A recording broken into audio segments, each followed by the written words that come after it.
This video covers most models, although the power box and the door may look slightly different on your machine, the process is the same.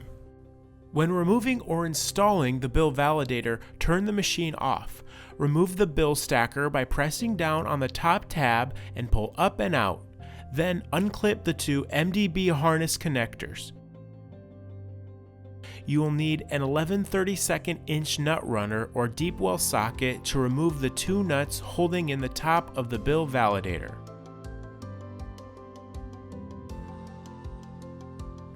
Just loosen the bottom two nuts, keeping the studs in place. Grip the sides and lift the bill validator up and out. To replace the bill validator, tighten the two nuts on the bottom and secure the two nuts back near the top.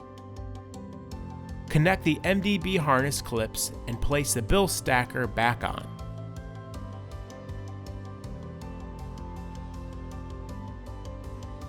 For more assistance, call Vendnet technical support at 1-800-833-4411.